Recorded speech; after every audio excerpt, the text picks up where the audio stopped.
ஆண்டவராகிய இயேசு கிறிஸ்துவின் நாமத்தினாலே உங்களை நான் வாழ்த்தி வரவேற்கிறேன். கர்த்தருடைய பெரிதான கிருபையினாலும் அவருடைய பரிசுத்தமுடைய இரக்கங்களினாலும் கடைசி கால அந்த அழைப்பிலும் கடைசி கால ஓட்டத்திலும் இயங்கக்கூடிய தன்மைகளை பற்றி நம்முடைய தியானத்தின் வடிவாக பல நிலைகளை நாம் கற்றுக்கொண்டு வருகின்றோம்.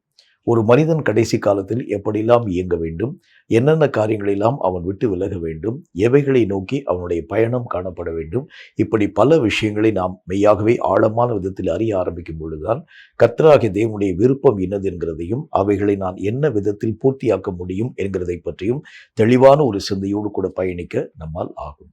கர்த்தருடைய வேத புத்தகத்தில் பல விஷயங்களை நம்முடைய தியானத்தின் வடிவாக நாம் கற்றுக்கொண்டு வருகின்றோம். இன்றைக்கும் ஒரு முக்கியமான ஒரு செய்தியை உங்களோடு கூட நான் பேச வேண்டும் என்று ஆசைப்படுகின்றேன். 1 பேதுருவின் புத்தகம் 4வது அதிகாரம் 1வது வசனம் இந்த வார்த்தையை நமக்கு சொல்கிறது. 1 பேதுரு 4வது அதிகாரம் 1வது வசனத்தை வாசிக்கிறேன், கவனிங்க. அது என்ன சொல்றதுன்னு பாருங்க. இப்படி இருக்க கிறிஸ்து நமக்காக மாம்சத்தில் பாடுபட்டபடியால் நீங்களும் அப்படிப்பட்ட சிந்தையை ஆயுதமாக தரித்துக் கொள்ளுங்கள். ஒரு மனுஷனுடைய வாழ்க்கையிலே பல ஆயுதங்களை பற்றி கர்த்தர் பேச ஆரம்பித்தாலும் சிந்தனை என்கின்ற ஒரு ஆயுதத்தை பற்றி இந்த இடத்தில் கர்த்தராகிய தேவன் தெளிவான விதத்தில் நம்மோடு கூட பேசுகின்றார். எந்த சிந்தை நம்முடைய வாழ்க்கையிலே ஆயுதமாக பயனாக்கப்பட வேண்டியது அவசியம். ஒரு சிந்தனை தான் ஒரு மனிதனை உருவாக்கவோ அல்லது விழப்பண்ணவோ அவனுடைய கிரியைகள் எல்லாவற்றையும் ஒன்றுமில்லாமல் அதப்படுத்தவோ அந்த சிந்தனைகளுக்கு மட்டுமே அதிகாரம் உண்டு. சிந்தனைகளை எந்த விதத்தில் நீங்களும் நானும் கையாள ஆரம்பிக்கிறோமோ அவைகளுக்கு ஏற்ற நிறைந்த பலன்களை நாம் நம்முடைய வாழ்க்கையிலே தடையில்லாமல் பெற்றுக்கொள்ள முடியும். நீங்க மாம்சத்துல என்ன காரியத்தை நீங்க வாயினால் அறிக்கையிடுறீங்களோ அதுதான் உங்களுடைய வாழ்க்கையில் நடக்கும் என்று கர்த்தர் தம்முடைய வசனத்தில் எழுதி வச்சிருக்கிறார். நம்முடைய சிந்தனையின் வடிவாக எதை நான் நம்புகிறேனோ அது என்னுடைய வாழ்க்கையிலே ஒருவேளை என்னுடைய வாழ்க்கையினுடைய எழுகைக்கோ அல்லது ஒருவேளை என்னுடைய வாழ்க்கையினுடைய விழுகைக்கோ இந்த ஒரு சிந்தனையினுடைய நிலைகள் மெய்யாகவே காணப்பட ஆரம்பிக்கிறதை பார்க்க முடியும். எப்படி நான் அந்த சிந்தனையை பயன்படுத்த போகிறேன்? இந்த சிந்தையை குறித்து கர்த்தருடைய வேத புத்தகத்தில் வாசிக்கிறோம். இது ஒரு ஆயுதமாக பயனாக்க வேண்டும். நமக்கு எதிராக காணப்படக்கூடிய ஒவ்வொரு சூழ்நிலைகளையும் ஜெயிக்க வேண்டும் என்றால் சில நேரங்களில் நம்முடைய கரங்களிலே ஆயுதங்கள் மெய்யாகவே பயன்படுத்தப்பட வேண்டியது அவசியமான ஒன்று. இந்த இடத்துல என்ன ஆயுதத்தை அவர் பேசுகிறார் என்றால், கர்த்தராகிய தேவனுடைய நாமத்தினால் சிந்தை என்கின்ற ஆயுதங்களை உங்களுக்கு எதிராக வரக்கூடிய ஒவ்வொரு போராட்டங்களுக்கும் பயன்படுத்துங்கள். நமக்கு எதிராக சாத்தான் தொடுக்கக்கூடிய பலவிதமான கணைகளும் கூட முதல் காரியம் நம்முடைய சிந்தனைகளுக்கு எதிராகவே புறப்பட்டு வருகிறது. இவைகளை நாம் மெய்யாகவே ஆழமாய் புரிந்து கொள்ள வேண்டும். இந்த சிந்தனைகள் முதல் காரியம் ஆண்டவராகிய தேவனுக்குள் சிறைப்பிடிக்கப்பட வேண்டும். ஒன்று, சிந்தனைகள் ஆயுதங்களாக பயன்படுத்தப்பட்டு சாத்தானுடைய ஒவ்வொரு விதமான காரியங்களை மேற்கொள்ளக்கூடிய அளவிற்கு சத்துவம் பெறக்கூடியதாய் விளங்க ஆரம்பித்தால் மட்டும்தான் வேதம் சொல்லக்கூடிய வார்த்தையின் அடிப்படையிலே நிறைவான பலன்களை தரும் ஒரு மக்களாக விளங்க முடியும். இயேசு கிறிஸ்துவனுடைய இந்த சிந்தையை பற்றி வசனத்தில் வந்து வாசிக்கிறோம். ஆண்டவராகிய தேவனுடைய வசனத்தை திரும்ப வாசிக்கிறேன். இப்படி இருக்க கிறிஸ்து நமக்காக மாம்சத்தில் பாடுபட்டபடியினால் நீங்களும் அப்படிப்பட்ட சிந்தையை. இந்த இடத்துல வந்து அவர் வந்து எந்த சிந்தையை பற்றி பேசுகிறார் என்றால், தன்னுடைய வாழ்க்கையில இயேசு கிறிஸ்து எடுத்த அந்த முயற்சியில அவருக்கு எதிராக அநேக விதமான போராட்டங்கள் உருவாக்கப்பட ஆரம்பித்தாலும் எடுத்த அந்த சிந்தையை விட்டு இயேசு கிறிஸ்து இங்கும் அங்கும் விலகாதவராய் அந்த சிந்தையை நோக்கி தன்னுடைய பயணத்தை துவங்கக்கூடியவராய் விளங்க ஆரம்பிக்கிறதை பார்க்க முடியும். ஒரே சிந்தையாக, ஏக சிந்தையாக, சிந்தனையில பலவிதமான கருத்து மாறுபாடுகள் உருவாக்கப்படக்கூடிய சூழ்நிலைகள் வர ஆரம்பித்தாலும், ஒருவேளை அவருக்கு எதிராக சூழ்நிலைகளே கடந்து வரக்கூடியதாய் விளங்க ஆரம்பித்தாலும் அவரோடு கூட இணைந்து பயணிப்பேன் என்று சொல்லி ஆண்டவருடைய நாமத்தினாலே உறுதிப்பட பேசின சீஷர்கள் எல்லாரும் இயேசு கிறிஸ்துவை விட்டு விலகக்கூடிய அந்த ஒரு சூழ்நிலைகள் வர ஆரம்பித்தாலும் கூட இயேசு கிறிஸ்து தான் சிந்தித்த அந்த சிந்தனையிலே எவ்வளவு தூரம் உறுதியாக கடைசி பரியந்தம் கடந்து போகக்கூடியவராய் விளங்கினார் என்று பாருங்கள். அதைத்தான் நீங்கள் ஆயுதமாக நம்முடைய வாழ்க்கையை தரித்துக் கொள்ள வேண்டும். ஒரு காரியத்தை ஆண்டவராக தேவன் தந்துட்டார்னா இந்த சிந்தனையை விட்டு நீங்களும் நானும் விலகாத ஒரு மக்களாக விளங்குகிறதா நம்முடைய வாழ்க்கையிலே ஒரு பெரிய ஒரு பலமான ஒரு ஆயுதம். ஆண்டவராகிய தேவன் தம்முடைய வசனத்தில் சொல்லும்போது சொல்லுகின்றார், கலப்பையிலே கரங்களை வைத்துவிட்டு பின்னிட்டு பார்க்கக்கூடியவன் என்னுடைய ராஜ்யத்திற்கு மெய்யாகவே தகுதியானவன் அல்ல. அப்படின்னா வந்து சிந்தனையில ஒரு சின்ன ஒரு மாற்றம் வந்துச்சுன்னா கூட அந்த ராஜ்யத்துக்குள் பிரவேசிக்க நம்மளால முடியாது. அந்த வேதம் சொல்லக்கூடிய வார்த்தையின் அடிப்படையில் ஒரு காரியத்தை நீங்கள் எடுத்துட்டீங்கன்னா அந்த காரியத்தை முழுமையும் அடைய பண்ணக்கூடிய அளவிற்கான இயக்கங்களின் மூலமாக நீங்களும் நானும் கடந்து போக வேண்டியது அவசியம். ஒருவேளை அந்த ஒரு காரியத்தினுடைய இயக்கத்திற்கு எதிராக நிறைய தடைகள் வரக்கூடியதாய் விளங்கினாலும் சில நேரத்தில் நம்முடைய வாழ்க்கையிலே பலவிதமான காரியங்கள் இழப்புகளாக உருவாக்கப்பட ஆரம்பித்தாலும் கூட எடுத்த முயற்சியை விட்டு விலகாது இருக்கக்கூடிய ஒரு தன்மை தான் உங்களுக்கும் எனக்கும் ஆயுதமாக மாற்றப்படக்கூடிய ஒரு சிந்தை என்கிறதை பற்றி கர்த்தர் தம்முடைய வசனத்தில் எழுதி வைக்க ஆரம்பிக்கின்றார். சில முக்கியமான முக்கியமான சிந்தைகளை பற்றி நான் உங்களோடு கூட சற்று விரிவாக சற்று ஆழமாக பேச வேண்டியது அவசியம். வேதம் சொல்லக்கூடிய முதல் வார்த்தையை பாருங்கள். 1 கொரிந்தியரின் புஸ்தகத்துல அதுல 2வது அதிகாரம் 14 முதல் 16 வரை இருக்கக்கூடிய வசனங்கள் இந்த வார்த்தையை நமக்கு சொல்கிறது. 1 கொரிந்தியரின் புஸ்தகம் 2வது அதிகாரம் 14 முதல் 16 வரை இருக்கக்கூடிய வசனங்களை வாசிக்கிறேன், கவனிங்க. அது என்ன விதமான வார்த்தை சொல்றதுன்னு பாருங்க. ஜென்ம சுபாவமான மனுஷனோ தேவனுடைய ஆவிக்குரியவைகளை ஏற்றுக்கொள்ளான். அவைகள் அவனுக்கு பைத்தியமாக தோன்றும். அவைகள் ஆவிக்கேற்ற பிரகாரமாய் ஆராய்ந்து நிதானிக்கப்படுகிறவர்கள் ஆனதால் அவைகளை அறியவும் மாட்டான். 15வது வசனம். ஆவிக்குரியவன் எல்லாவற்றையும் ஆராய்ந்து நிதானிக்கிறான், ஆனாலும் அவன் மற்ற ஒருவனாலும் ஆராய்ந்து நிதானிக்கப்படான். 16வது வசனம். கர்த்தருக்கு போதிக்கத்தக்கதாக அவருடைய சிந்தையை அறிந்தவன் யார்? எங்களுக்கோ கிறிஸ்துவின் சிந்தை உண்டாயிருக்கிறது. கிறிஸ்து எல்லா விதமான காரியத்தையும் ஆவிக்குரிய கண் கொண்டு பார்க்கக்கூடியவராய் விளங்கினார். இந்த உலகத்துல பலவிதமான விஷயங்கள் நம்முடைய வாழ்க்கையிலே உருவாக்கப்படுகிறதை நான் என்னுடைய மாம்ச கண்களினால் ஆராய்ந்து பார்க்கும் பொழுது அதனுடைய முழு அந்த நிலவரங்களை நான் என்னுடைய வாழ்க்கையிலே விளங்கிக் கொள்ள முடிகிறது இல்லை. சில நேரங்களில் ஆண்டவராகிய தேவன் சில விஷயங்களை என்னுடைய வாழ்க்கையிலே அடைக்கும் பொழுது ஏன் இந்த என்னுடைய வாழ்க்கையிலே இங்கும் அங்கும் நகர முடியாத ஒரு சூழ்நிலை உருவாக்கப்படுகிறது? ஏதோ ஒரு காரியம் என்னுடைய வாழ்க்கையிலே பலவிதமான தடைகளை தோற்றுவிக்கக்கூடியதாய் விளங்குகிறது. நல்ல ஒரு ஊழியம் தான் பார்க்கிறேன், நல்ல ஆண்டவராகிய தேவனுக்கு பிரியமான வழிகளின் மூலமாகத்தான் நான் கடந்து போறேன். என்றாலும் கூட என்னால் இயங்க முடியாத அளவுக்கு ஏதோ ஒரு தடை என்னுடைய வாழ்க்கையில் வருகிறதை நான் பார்க்கிறேன். இந்த மாதிரியான தடைகள் வரக்கூடிய நேரத்தில் பலவிதமான மக்கள் மாம்சீக பிரகாரமாய் அந்த தடைகளை அணுகக்கூடிய ஒரு மக்களாய் விளங்குகிறதுனால பல ஆவிக்குரிய ஜனங்கள் தங்களுடைய வழிகளை விட்டு விலகி பக்க வழியாக கடந்து போயிறாங்க. இந்த தடைகள் ஒருவேளை ஆண்டவராகிய தேவனால் அனுமதிக்கப்படுகிறது உண்டானால் தடைகள் கர்த்தராகிய தேவனால் நீக்கப்படக்கூடிய வரைக்கும் நீங்கள் அவருடைய சமூகத்தில் காத்திருக்கணும். ஏனென்றால் தேவனாகிய கர்த்தருடைய சிந்தையை உங்களாலும் என்னாலும் விளங்கிக் கொள்ள முடியாது. இவைகள் எல்லாம் ஆவிக்குரியவைகள். உலக ரீதியான காரியங்கள் நமக்கு மெய்யாகவே அனுபவமாக காணப்படக்கூடிய ஒன்று. உலகத்துல நடக்கக்கூடிய எல்லா விதமான சம்பவங்களையும் நான் அறிந்திருக்கின்றேன். உலகத்துல ஒரு வழி என்னுடைய வாழ்க்கையிலே மெய்யாகவே இந்த மார்க்கத்தின் ஊடாக போகக்கூடாதுன்னு சொன்னா வேறு ஒரு வழியின் ஊடாக நான் கடந்து போயிடலாம். ஆனால் ஆவிக்குரிய சட்டம் என்கிறது உலகத்திற்கு அப்படியே நேர்மாறாக காணப்படக்கூடிய ஒன்று. ஆவிக்குரிய நிலைகளை நீங்களும் நானும் அறிய வேண்டும் என்று சொன்னால் இவைகளை உலக அணுகுமுறையின் மூலமாக நீங்கள் அணுக ஆரம்பிக்கிறது உண்டானால் ஆவிக்குரிய விஷயங்களை உங்களாலும் என்னாலும் பார்க்க முடியாது. ஆண்டவருடைய வேதம் சொல்லக்கூடிய வார்த்தையின்படி இவைகள் எல்லாம் ஆவிக்குரிய பிரகாரமாய் நிதானிக்கப்பட வேண்டும் என்று கர்த்தராகிய தேவன் சொல்ல ஆரம்பிக்கின்றார். அதுக்கு முன்னால் இருக்கக்கூடிய வசனத்தை பாருங்களேன். ஜென்ம சுபாவமான மனுஷனோ தேவனுடைய ஆவிக்குரியவைகளை ஏற்றுக்கொள்ளான், அவைகள் அவனுக்கு பைத்தியமாய் தோன்றும். இது என்ன சட்டம்? இதுல என்ன விதமான காரியம் உருவாக்கப்படுதுன்னு சொல்லி இந்த காரியங்களை பற்றி அவன் மெய்யாகவே கேலியாய் அந்த காரியங்கள் யாவற்றையும் சொல்லுவான். ஏன்னா அந்த ஒரு காரியம் அவனால் ஆராய்ந்து பார்க்க முடியாத ஒன்று. இவைகள் ஆவிக்குரிய வண்ணமாய் நிதானிக்க ஆரம்பிக்கும் பொழுதுதான் இவைகளிலே காணப்படக்கூடிய முழு மகிமையை நீங்களும் நானும் ஆழமான விதத்தில் புரிந்து கொள்ள நம்மால் முடியும். எதுக்காக கர்த்தர் இந்த ஒரு காரியத்தை என்னுடைய வாழ்க்கையிலே அனுமதிக்கின்றார்? எதற்காக இந்த ஒரு நுகம் என் மேல் பூட்டப்படுகிறது? எதற்காக இந்த ஒரு காரியத்தை ஆண்டவராகிய தேவன் என்னுடைய வாழ்க்கையை விட்டு நீக்குகின்றார்? எதற்காக இந்த ஒரு தடையை கர்த்தராகிய தேவன் என்னுடைய வாழ்க்கையிலே உருவாக்குகிறார்? இவைகளை நான் ஆவிக்குரிய அணுகுமுறையோடு கூட அணுக ஆரம்பிக்கும் பொழுதுதான் இவைகளுடைய முழு கருத்துக்களை நான் என்னுடைய வாழ்க்கையிலே தெளிவான விதத்தில் கற்று உணர முடியும்.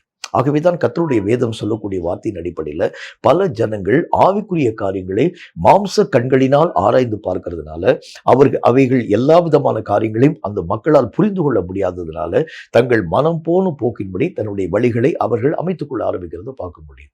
கர்த்தருடைய ஊழியம் என்று அழைக்கப்படக்கூடியது இதுக்கு ஒரே ஒரு சின்ன ஒரு உதாரணம் சொல்றேன் பாருங்களேன்.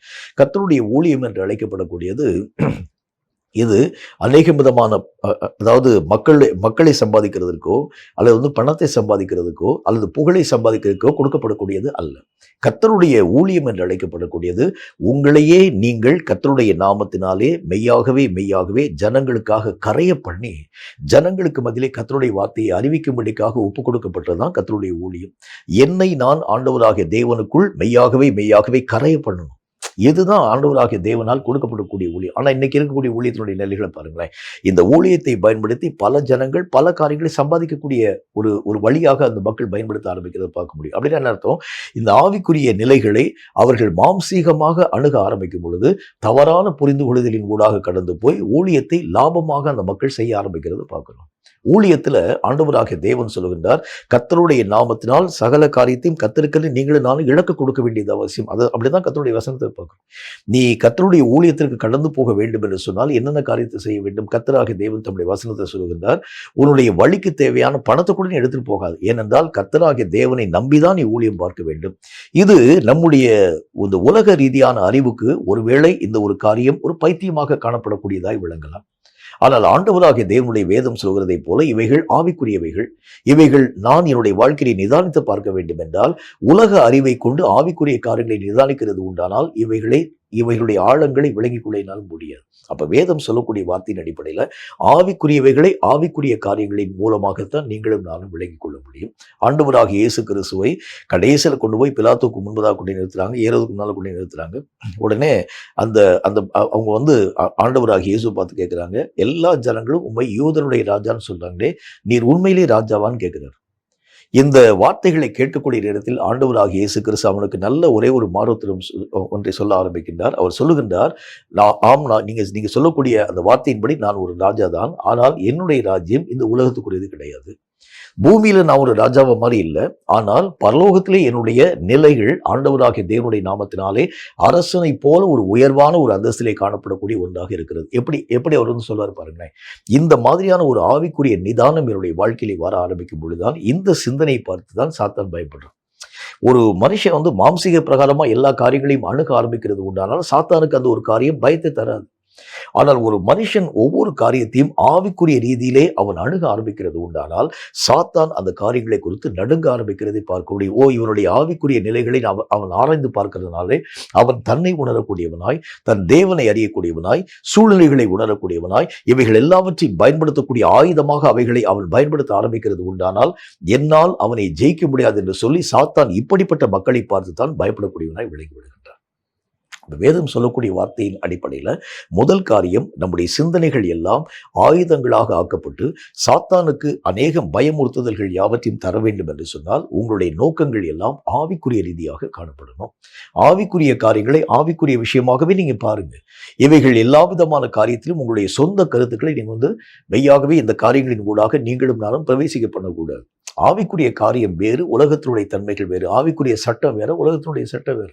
இந்த ஆவிக்குரிய சட்டங்களை நீங்கள் உலகத்தோடு கூட ஒப்பிட்டு பார்க்கிறது உண்டானால் மெய்யாகவே இவைகளுடைய ஆழ்ந்த விஷயங்களை உங்களாலும் என்னாலும் விளங்கிக் கொள்ள முடியாது. ஆகவேதான் கர்த்தர் சொல்லக்கூடிய வார்த்தையின் அடிப்படையில் ஆவிக்குரிய மனிதனாகி என்றைக்கு நீ ஒரு மாற்றத்தின் ஊடாக கடந்து போனாயோ உன்னுடைய சிந்தனையிலே முதல் காரியம் ஒரு மாற்றம் வரணும். எந்த காரியமாக காணப்பட ஆரம்பித்தாலும் ஆண்டவராகிய தேவனுக்கு என்று நீ உன்னுடைய வாழ்க்கையை கையளித்த பிறகு ஆண்டவராகிய தேவனால் எல்லா விதமான விஷயமும் உன்னுடைய வாழ்க்கையிலே திட்டமிடப்படுகிறது.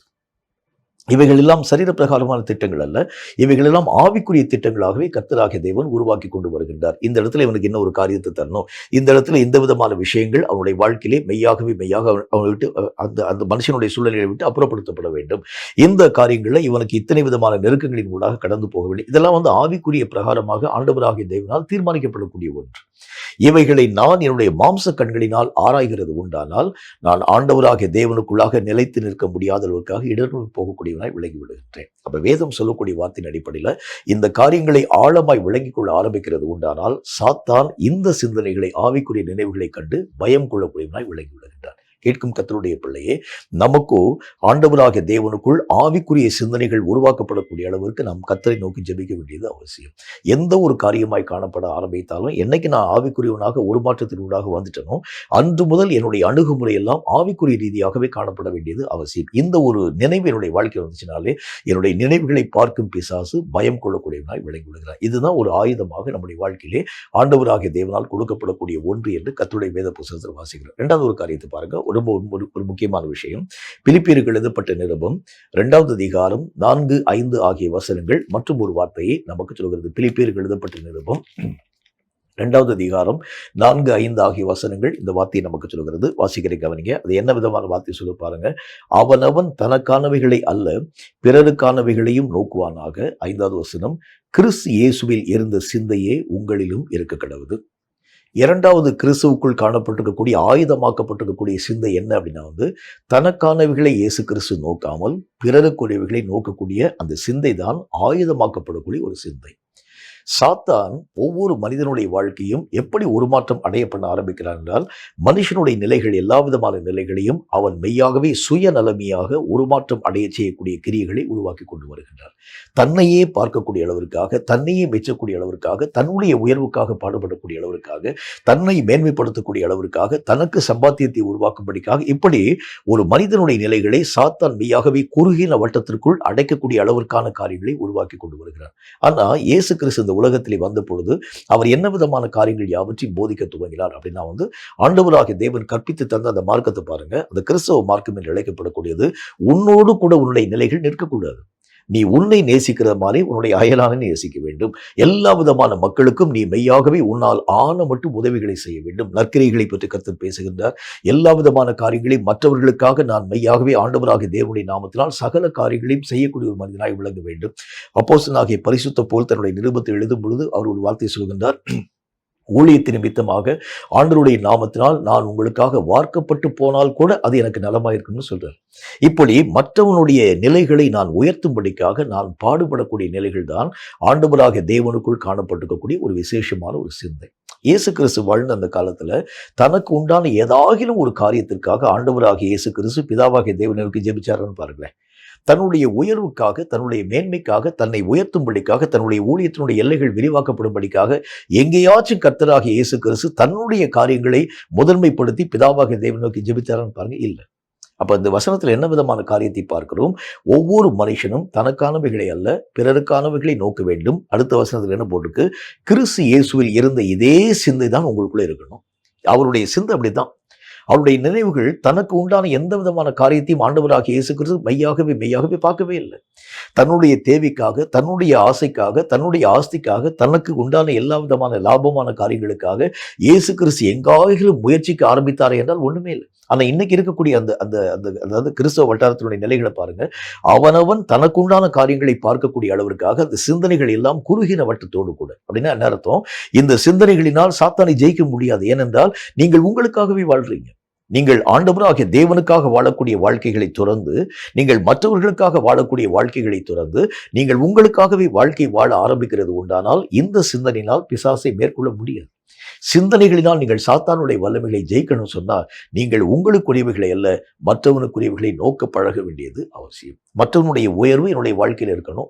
மற்றவன் படக்கூடிய வேதனை அது என்னுடைய மனதை மெய்யாகவே துக்கப்படுத்தணும். மற்றவனுடைய இழப்பு என்னுடைய வாழ்க்கையிலே பலவிதமான வருத்தங்களை உருவாக்க வேண்டும். ஏனென்றால் ஆண்டவராகிய தேவனுடைய நாமத்தினால் மனிதர்கள் ஆண்டவராகிய தேவனுடைய நாமத்தினால் ஒன்றாக இணைக்கப்பட்ட ஒரு வாழ்க்கை வாழும்படிக்காக உருவாக்கப்பட்டவர்கள். ஒவ்வொரு மனிதனும் தனித்தனியாக இயங்கும்படிக்காக கர்த்தராகிய தேவனுடைய திட்டம் அது கிடையாது. எல்லா மனிதனையும் ஒன்றாக இணைந்து ஆண்டவராகிய தேவனுடைய விருப்பத்தின்படி எல்லா ஜனங்களும் ஒருவரோடு கூட ஒருவர் மெய்யாகவே ஐக்கியம் நிறைந்த ஒரு மக்களாக விளங்க வேண்டும். இதுதான் கர்த்தருடைய விருப்பம்.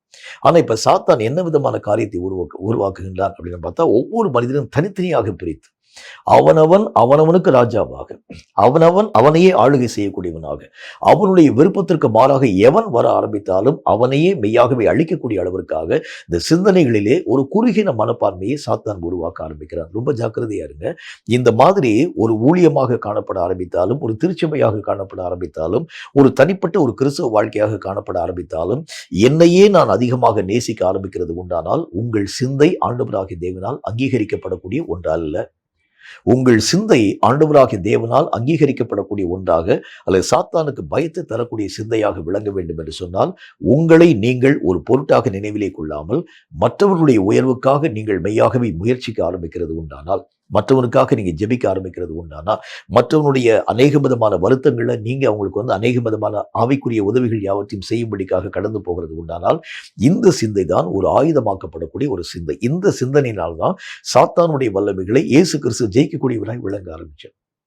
சாத்தான் இயேசுவை பார்க்கும் பொழுது நடுங்கி போனதற்கு என்ன காரணம் என்றால், அந்த சிந்தனையிலே காணப்படக்கூடிய மற்றவர்களுக்கான ஒரு வாழ்க்கை வாழக்கூடிய ஒரு நிலை. தனக்கான எந்த விதமான காரியத்தையும் இயேசு கிறிஸ்து முக்கியத்துவப்படுத்தாம மற்றவர்களுக்காக இயேசு கிறிஸ்து வாழ்க்கை வாழக்கூடியவராய் விளங்க ஆரம்பித்ததினாலே சாத்தான் இயேசுவை பார்க்கும் பொழுது நடுக்கம் கொள்ளக்கூடியவராய் விளங்கினார். நம்முடைய வாழ்க்கையில கூட நம்முடைய நிலைகளுக்காக நீங்களும் நானும் பாடுபடுத்தப்படாமல், நமக்காக நாம் மெய்யாகவே அநேக விதமான காரியங்களின் ஊடாக கடந்து போகாம நல்ல ஒரே ஒரு விஷயத்தை ஆண்டவராகிய தேவன் தம்முடைய வசனத்தில் எழுதி வச்சிருக்கிறாரு. யோபு தன்னுடைய வாழ்க்கையிலே எல்லா நன்மைகள் யாவற்றையும் இழந்து போயிட்டான். கடைசியில் அவருடைய நண்பர்கள் யோபுக்கு முன்பதாக பலவிதமான வார்த்தைகள் யாவற்றையும் பேச ஆரம்பிக்கிறாங்க. இப்போ கர்த்தராகிய தேவன் யோபுடைய நண்பர்களுடைய வார்த்தைகளை நிமித்தமாக கோபம் அடைந்து அவங்களெல்லாம் பேசாமல் இருக்க சொல்லி, யோபு நான் உங்கள்கிட்ட பேசுகிறேன் என்று சொல்லி கர்த்தர் அவரோடு கூட பேச ஆரம்பிக்கின்றார். கடைசியில் ஆண்டவராகிய தேவனுடைய நாமத்தினால இப்போ யோபு கர்த்தருக்கு முன்பதாக அறிக்கை இருக்கின்றார். ஆண்டவரே, நீங்க எல்லாத்தையும் செய்யக்கூடிய வல்லமை பெற்றவர் என்பதை இப்பொழுது நான் அறிந்திருக்கின்றேன். உடனே ஆண்டவராகிய தேவன் சொல்லுகின்றார், உன்னுடைய சிநேகிதர்கள் மேலே என்னுடைய கோபம் மூழ்கிறது யோபு. ஆகவே நீ ஒரு காரியத்தை செய்ய வேண்டும், உன்னுடைய நண்பர்களுக்காக ஜெபிக்க வேண்டும் என்கிறதை பற்றி கர்த்தர் பேசுகின்றார். இந்த வசனத்தில் என்ன போட்டிருக்கு? யோபு தன்னுடைய நண்பர்களுக்காக ஜெபித்தான், கர்த்தர் யோபுனுடைய சிறையிருப்பை மாற்றினார். நீ மற்றவனுக்காக ஜெபிச்சா உன்னுடைய வாழ்க்கையிலே நன்மைகளை நான் தருவேன். அப்படின்னா என்ன அர்த்தம்? ஆண்டவராகிய தேவன், அதாவது அவனுடைய வாழ்க்கையினுடைய நன்மைகளை மட்டுமல்ல, அவன் சார்ந்த மக்களையும் அவன் மெய்யாகவே நோக்கி பார்க்கணும். இதுதான் கர்த்தருடைய திட்டம், கர்த்தருடைய விருப்பம். அதுதான்.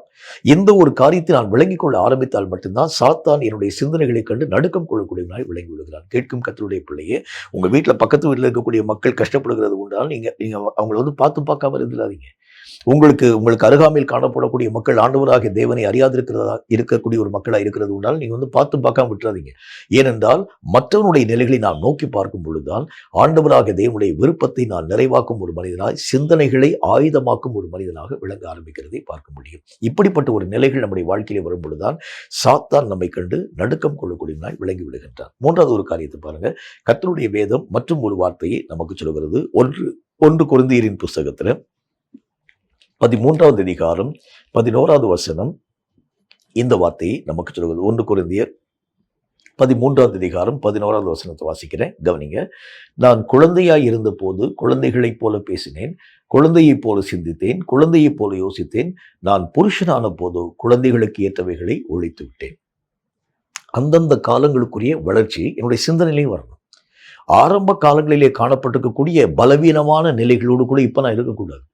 ஒரு காலம் வரைக்கும் நான் ஆண்டவராகிய தேவனுடைய நாமத்தினாலே கர்த்தருடைய பலத்தையும் கர்த்தருடைய வல்லமையையும் சாரக்கூடியவனாய் விளங்கி விடுகின்றேன். இப்போ நீ வரக்கூடிய நாட்கள்ல கர்த்தராகிய தேவன் என்னுடைய கரங்களை வலிமைப்படுத்துகின்றார். வலிமைப்படுத்தக்கூடிய கர்த்தர் சொல்கின்றார், நீ இயங்கு, உனக்கு வழிகாட்டியாக நான் துணையாய் வருகிறேன். இல்ல ஆண்டவரே, இப்பொழுதும் கூட நீர்தான் எனக்காக யுத்தங்களை செய்ய வேண்டும், நான் பேசாம இருப்பேன்னு சொல்லக்கூடாது. அந்தந்த காலங்களுக்குரிய வளர்ச்சி ஒரு காலத்துல நான் குழந்தையை போல காணப்பட ஆரம்பிச்சேன். இப்ப என்னுடைய தகப்பனுடைய எல்லா விதமான காரியங்களுக்கும் அடங்கினவனாக எந்த காரியமாக காணப்பட ஆரம்பித்தாலும் என்னுடைய இயக்கம் அங்க கிடையாது. என்னுடைய தகப்பன் எனக்கு உண்டான எல்லா தேவைகள் யாவற்றையும் சந்திச்சு கொடுத்துடுவார். என்னுடைய எந்த விதமான காரியமாய் காணப்பட ஆரம்பித்தாலும், உதாரணமாக அதாவது இந்த ஸ்கூலுக்கு கட்டக்கூடிய ஒரு ஃபீஸ்ல இருந்து நான் சாப்பிடக்கூடிய சாப்பாடு வரைக்கும் அதுக்கு உரிய எந்த விதமான ஒரு காய்களை கூட நான் என்னுடைய வாழ்க்கையில எந்த விதமான காரியங்கள் யாவற்றையும் அவன் பயன்படுத்த வேண்டிய அவசியம் இல்லை. எங்க அப்பாவை எல்லா விதமான காரியத்தையும் பார்த்துக்குவார். ஆனால் புருஷனாக ஆக்கப்பட்ட பிறகு நீங்கள் தான் உங்களுக்கு உண்டான காரியங்களுக்காக இயக்கத்தின் ஊடாக கடந்து போக வேண்டும். இப்ப இந்த நாட்கள்ல நீங்க பார்க்கக்கூடிய அநேக விதமான நிலைகளை நாம் பார்க்க ஆரம்பிக்கிறது உண்டானால், ஒரு காலத்துல அநேக விதமான ஊழியர்களை நீங்களும் நானும் நாடிப்போம். எங்களுக்காக நீங்க ஜெபம் பண்ணுங்க, எங்களுக்காக கர்த்தருடைய சமூகத்தில் நீங்க காத்திருந்து எங்களுக்கு கர்த்தர் என்ன விதமான வார்த்தையை பேசுகிறார் என்பதை பற்றி எங்களுக்காக நீங்க ஜெபிச்சு சொல்லுங்க.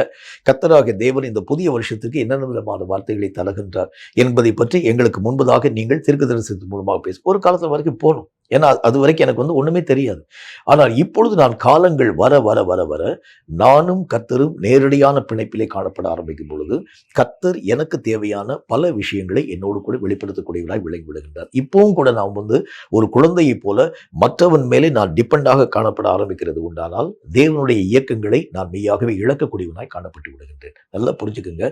கர்த்தர் உங்கள் மேலே இயங்க ஆரம்பிக்கும் பொழுதுதான் சாத்தானுக்கு உங்களுடைய இயக்கம் நடுக்கத்தை உருவாக்க ஆரம்பிக்கும். கர்த்தர் உங்கள் மத்தியிலே உங்க கூட இருந்து அவர் இயங்காது இருக்கிறது உண்டானால், கர்த்தராகிய தேவனை நீங்கள் இயங்க செய்ய விடாத அளவிற்காக மற்றவனுடைய பலத்தை நீங்கள் சார ஆரம்பிக்கிறது உண்டானால் எளிதாக சாத்தானால் நீங்களும் நானும் தோற்கடிக்கப்பட்டு விடும். இப்ப கர்த்தருடைய வேத புஸ்தகம் என்ன வார்த்தையை சொல்லுது? அந்தந்த காலங்களுக்குரிய ஒரு வளர்ச்சி. சின்ன பிள்ளையா இருக்கும் போது அந்த லெவல் எனக்கு போதும். எனக்கு மெய்யாகவே கற்பிக்கக்கூடிய அந்த பாடம் எனக்கு போதும். எனக்கு சொல்லிக் கொடுக்கப்படக்கூடிய அந்த ஒரு காரியம் எனக்கு போதும். என்னுடைய தகப்பனுடைய நடத்துதல் அது எனக்கு போதும். ஆனால் நான் புருஷனாக வரக்கூடிய நேரத்தில் அந்த காலங்களுக்குரிய ஒரு மாற்றம் என்னுடைய வாழ்க்கையிலே வரும் பொழுது நானாகவே இயங்க நான் மெய்யாகவே கர்த்தராகிய தேவனுக்கு நான் பழக்கப்படுத்தப்பட வேண்டியது அவசியம். எப்படிலாம் நான் போகணும், இந்த உலகத்தை நான் ஜெயிக்க வேண்டும் என்றால் என்னென்ன விதமான காரியங்களை நான் என்னுடைய வாழ்க்கையிலே செய்ய வேண்டியது அவசியம், எனக்கு என்னென்ன விதமான பாடங்கள் எனக்கு மெய்யாகவே தேவைப்பட ஆரம்பிக்கிறது, என்ன காரியத்தை செஞ்சால் இந்த உலகத்திலே நான் பிழைக்க முடியும், இவைகளுக்கு ஏற்ற எல்லா விதமான இயக்கங்களை நானே தீர்மானிக்க வேண்டியது அவசியம். இது ஒரு புருஷனாக வரக்கூடிய ஒரு மனுஷனுடைய வாழ்க்கையினுடைய அடுத்த பரிமாணம். இந்த மாதிரி தான் ஆண்டவராகிய தேவனுக்குள் உங்களுடைய வளர்ச்சியும் என்னுடைய வளர்ச்சியும் அந்த சிந்தனைகள் ஆரம்ப நாட்களில் ஒரு சூழ்நிலைகளில் நீங்களும் நானும் டிபெண்ட் பண்ணி அந்த ஒரு காரியத்தின் கூடாக நம்ம கடந்து போன மாதிரி கடைசி வரைக்கும் என்னுடைய நிலைகள் காணப்படுகிறது உண்டானால் ஆண்டவராகிய தேவனுடைய நாமத்தினால் உங்கள் சிந்தனைகளுக்கு சாத்தான் பயப்பட மாட்டோம். இந்த சிந்தனைகள் காலங்களுக்கு காலம் மெய்யாகவே மாற்றப்படணும். அந்த காலத்துல நான் அநேக விதமான சூழ்நிலைகளில் நான் சாரக்கூடியவனாக விளங்கினேன். ஆனால் இப்பொழுது நான் இயங்க வேண்டிய காலம், நான் கிரிகள் யாவற்றையும் செய்ய வேண்டிய காலம். இப்ப நான் என்ன விதமான காரியத்தை செய்யணும், அந்தந்த கிரிகளுக்கு ஏற்ற யோசனைகளின் ஊடாக நான் உட்காரணும். நான் எல்லா விதமான காரியங்கள் யாவற்றையும் சிந்திக்கணும். இந்த உலகத்துல இந்த ஒரு காரியத்தை நான் பெற வேண்டும் என்றால் நான் செய்ய வேண்டிய முயற்சி என்ன விதமான காரியத்தின் ஊடாக கடந்து போக வேண்டும். ஒரு புருஷன் எப்படி தனக்கு உண்டான வாழ்க்கைக்குரிய நிலைகள் யாவற்றையும் சிந்திக்கிறானோ அதே மாதிரி ஆவிக்குரிய வளர்ச்சியை வளர வளர வளர வளர உங்களுக்கும் தேவனுக்கும் இடையிலே காணப்படக்கூடிய அநேக விதமான தடைகள் எல்லாம் நீக்கப்பட்டு மற்ற ஒரு மனிதனின் மூலமாய் கர்த்தரோடு கூட தொடர்பு கொள்ளக்கூடிய அந்த காரியங்கள் எல்லாம் நீக்கப்பட்டு நீங்களும் கர்த்தரும் நேரடியான பிணைப்பின் ஊடாக கடந்து போகக்கூடிய ஒரு ஆவி வளர்ச்சியின் விகிதம் என்னுடைய வாழ்க்கையிலே உருவாக்கப்படும் பொழுதுதான் வேதம் சொல்லக்கூடிய வார்த்தையின் அடிப்படையில் என்னுடைய சிந்தனைகளை குறித்து சாத்தான் பயப்படக்கூடியவனாய் விளங்கி விடுகிறான். இப்போ ஆரம்ப நாட்களில் அவன் ஒரு குழந்தையாய் இருக்கின்றான். அவனை பாதுகாக்கிறதுக்கு அவனுடைய தகப்பன் கூட இருக்கின்றான். ஒருவேளை அவனுடைய தகப்பன் சற்று கவனம் சிதறி இருக்கக்கூடிய நேரத்தில் அந்த குழந்தையை தூக்கி கொண்டு போய்விடலாம் என்று சொல்லி அநேக விதமான மக்கள் முயற்சி பண்றது மாதிரி உங்களுக்கும் எனக்கும் அநேக விதமான போராட்டம் வரும். ஆனால் இப்ப நீங்க புருஷனாக ஆக்கப்பட்ட பிறகு மற்ற ஒரு மனுஷனுடைய தயவு உங்களுக்கு தேவையில்லை. நீங்களே சாத்தானை எதிர்க்கும் வல்லமை பெற்றவனாய் விளங்கிறீங்க. உங்களை பார்க்கும்போது பிசாசு நடுங்குவான். இப்போ அதாவது உங்களை பாதுகாக்கிறதுக்கு பக்கத்துல அப்பா இருக்கிறாரா அல்லது அம்மா இருக்கிறாங்களா அல்லது பக்கத்துல அநேக விதமான சொந்த பந்தங்கள் இருக்கிறாங்க, இப்படிலாம் பிசாசை பார்க்க மாட்டான். உங்களுடைய உடல் வலிமையை சாத்தானுடைய கண்கள் பார்க்கிறது, உங்களுடைய மன வலிமையை சாத்தானுடைய கண்கள் பார்க்கிறது. இவனை ஜெயிக்க என்னால முடியாது. ஏனென்றால் இவன் ஆரம்ப நாட்களிலே ஒரு சின்ன ஒரு குழந்தையாக காணப்படக்கூடிய நேரத்துல, தகப்பன் அசந்து போயிருக்கக்கூடிய நேரத்துல, தகப்பன் ஒருவேளை மறந்து போயிருக்கக்கூடிய நேரத்துல அவனை நான் மெய்யாகவே எளிதாக அந்த குடும்பத்தை விட்டு மெய்யாகவே நான் வேறு பிரிக்க முடியும் என்று சொல்லக்கூடிய நிலைகளோடு கூட கடந்து வந்தேன். ஆனா இப்ப இவனுடைய வளர்ச்சியினுடைய விகிதத்தை நான் பார்க்கும் பொழுது இவனை நான் ஜெயிக்க முடியாத அளவிற்கு அவன் வலிமை பெற்றவனாய் விளங்கிவிட்டான். ஆகவே இவனை நான் மேற்கொள்ள முடியாத அளவிற்கான அவனுடைய வலிமைகள் அதிகப்படுத்தப்பட ஆரம்பிக்கிறதுனாலே அவனை பாதுகாத்துக் கொள்ளக்கூடிய வல்லமை பெற்றவனாய் விளங்குகிறான் என்பதை பற்றி சாத்தானுக்கு பயத்தை நீங்களும் நானும் உருவாக்க வேண்டியது அவசியம். அப்ப நம்முடைய வாழ்க்கையில அந்தந்த காலங்களுக்குரிய ஒரு வளர்ச்சி ஆரம்ப நாட்கள்ல அதாவது ஒரு சின்ன பிள்ளையை போல வாழக்கூடிய நேரத்துல ஒரு குழந்தைகளுக்கு ஏற்ற ஒரு வளர்ச்சி எனக்கு போதும். குழந்தை போல நம்ம பேசணும், குழந்தை போல நம்ம சிந்திச்சோம், குழந்தை போல நம்ம விளையாடணும், குழந்தை போல எல்லா விதமான காரியத்தை செய்யும். ஆனால் புருஷனாய் என்றைக்கு நீங்கள் மாற்றத்தின் ஊடாக கடந்து போனீங்களோ அப்போ என்னுடைய சிந்தனையிலே ஒரு மாற்றம் வந்துடும். நான் எல்லா விதமான காரியத்தையும் செய்யக்கூடிய அதிகாரம் உள்ளவனாய் உருவாக்கப்பட்டுட்டேன். ஒரு காலத்தில் நான் மற்றவனுடைய அந்த பலத்தை நான் சாரக்கூடியவனாய் விளங்கினேன். ஆனால் இப்ப நானே பலமுள்ள ஒரு மனிதனாய் விளங்க ஆரம்பிச்சிட்டேன். இனி நான் என்னுடைய கரங்களிலே இருக்கக்கூடிய அந்த ஆயுதங்களை பயன்படுத்தி என்னை பாதுகாக்கவும் என் கூட இருக்கக்கூடிய மக்களை பாதுகாக்கவும் தக்கதாக என்னுடைய ஆயுதங்களை நான் பிரயோகப்படுத்த வேண்டும் என்கிற மன வலிமை அல்லது சிந்தனையிலே வலிமை என்னுடைய வாழ்க்கையிலே உருவாக்கப்படும் பொழுது சாத்தான் இவைகளை குறித்து அச்சம் கொள்ளக்கூடியவனாய் விளங்கி விடுகின்றான். அப்ப அந்தந்த காலங்களுக்குரிய வளர்ச்சியின் விகிதம் சாத்தானுக்கு பயத்தை தோற்றுவிக்கக்கூடியதாய் விளங்கி விடுகிறது. இந்த வளர்ச்சியினுடைய விகிதம் என்று அழைக்கப்படக்கூடியது என்னுடைய உடல் வளர்ச்சி மட்டுமல்ல, என்னுடைய மன வளர்ச்சி என்று அழைக்கப்படக்கூடிய என்னுடைய சிந்தனையிலும் ஒரு மாற்றம். இந்த காரியத்துல என்னால் இந்த ஒரு காரியத்தை கர்த்தருடைய வல்லமை கொண்டு செய்ய முடியும். இப்ப மற்றவனுடைய உதவிகளை நாடி நாம் போய் இந்த ஒரு யுத்தத்தின் ஊடாக போக வேண்டிய அவசியம் இல்லை. நானும் கர்த்தரும் ஒன்றாக இணைந்தால் இந்த யுத்தத்தை கர்த்தருடைய நாமத்தினால் செய்ய முடியும். இந்த ஒரு உறுதி எப்ப என்னுடைய வாழ்க்கையில வருகிறதோ என்னை கண்டு சாத்தான் பயப்படக்கூடியவனாய் விளங்கி விடுகின்றார். மற்றவனுடைய உதவி நீங்க தேடக்கூடிய வரைக்கும் சாத்தானுக்கு உங்களுடைய சிந்தனைகளை குறித்து பயம் இருக்காது. அதாவது ஒரு எக்ஸாம்பிள் உங்களுக்கு நான் சொல்ல வேண்டும் என்று சொன்னால், சிறு குழந்தைகளை கடத்தக்கூடிய வரைக்கும் அங்க இருக்கக்கூடிய அதாவது அந்த எதிரி மக்களுக்கு எந்த விதமான பயம் இருக்காது. அவங்க அசந்திருக்கக்கூடிய தூட்டி போயிடலாம். ஆனால் இப்பொழுது நீங்கள் வளர்ந்த ஒரு மனிதனாக இருக்கக்கூடிய நேரத்தில் உங்களை கடத்த வேண்டும் என்று சொன்னால் அதற்குரிய வலிமைகள் அவங்களுடைய வாழ்க்கையில் இருக்க வேண்டியது அவசியம். ஏனென்றால் நீங்க இப்போ வளர்ந்த ஒரு புருஷனா இருக்கிறீங்க. உங்களை அந்த மக்களால் மெய்யாகவே மேற்கொள்ளக்கூடிய அளவிற்கான காரியங்களை செஞ்சாதான் அவர்கள் உங்களை மெய்யாக இழுத்துக்கொண்டு போக முடியுமே தவிர உங்களை ஜெயிக்காது இருக்கக்கூடிய வரைக்கும் உங்களை அவர்களால் ஒரு காரியத்தையும் செய்யவே முடியாது. இந்த மாதிரி நம்முடைய ஆவிக்குரிய வளர்ச்சியினுடைய விகிதம் மெய்யாகவே அதிகரிக்கப்பட ஆரம்பிக்கும் பொழுதுதான் நம்மை குறித்து சாத்தான் பயமுள்ளவனாய் விளங்க ஆரம்பிக்கிறதை பார்க்க முடியும். கேட்கும் கர்த்தருடைய பிள்ளையே, இந்த கடைசி நாட்கள்ல நம்முடைய சிந்தனைகள் எப்படிப்பட்டதாய் உருவாக்கப்பட வேண்டியது அவசியம். வேதம் சொல்லக்கூடிய வார்த்தையின் அடிப்படையில் எல்லா காரியத்தையும் ஆவிக்குரிய ரீதியாக நீங்கள் அணுக வேண்டியது அவசியம். இரண்டாவது காரியமாக, நமக்குரியவைகளை அல்ல மற்றவனுக்குரியவைகளை நோக்கக்கூடிய ஆண்டவராகிய இயேசு கிறிஸ்துவுக்குள் காணப்பட்ட அதே சிந்தை நம்முடைய வாழ்க்கையில வரணும். இயேசு தனக்காகவே வாழ்க்கை வாழாம பிறருக்காக வாழ்க்கை வாழ்ந்தது மாதிரி என்னுடைய நிலைகளும் அப்படி மாற்றத்தின் மூலமாக கடந்து போகிறது உண்டானால் என்னுடைய சிந்தனையை குறித்து சாத்தான் பயப்படக்கூடியவனாய் விளங்கி விடுகிறான். கடைசியாக, நான் குழந்தைகளுக்குரிய காரியங்கள் யாவற்றையும் ஒழித்துவிட்டு புருஷனுக்குரிய அந்த வல்லமைகளை நான் தரித்துக் கொள்ளும் பொழுது என்னுடைய நிலைகளை மெய்யாகவே பார்க்கக்கூடிய சாத்தான் என்னுடைய சிந்தனைகளின் வலிமைகளை கண்டு பயம் கொள்ளக்கூடியவனாய் விளங்கி விடுகிறான். கேட்கும் கர்த்தருடைய பிள்ளையே, இந்த மாதிரி அந்தந்த காலங்களுக்குரிய வளர்ச்சியின் விகிதத்தில் நம்முடைய சிந்தனையிலும் நான் வளர்ச்சியின் மூலமாக கடந்து போக ஆரம்பிக்கிறது உண்டானால் இனி வரக்கூடிய காலங்களிலே கர்த்தருடைய நாமத்தினால் வெற்றி சிறந்து தேவராஜ்யத்தை சென்று அடைய உங்களாலும் என்னாலும் ஆகும் என்கிறதில் சந்தேகம் ஒன்றுமில்லை. தலைகளை தாழ்த்தி கண்களை மூடி கர்த்தரை நோக்கி நாம் ஜெபம் செய்வோம்.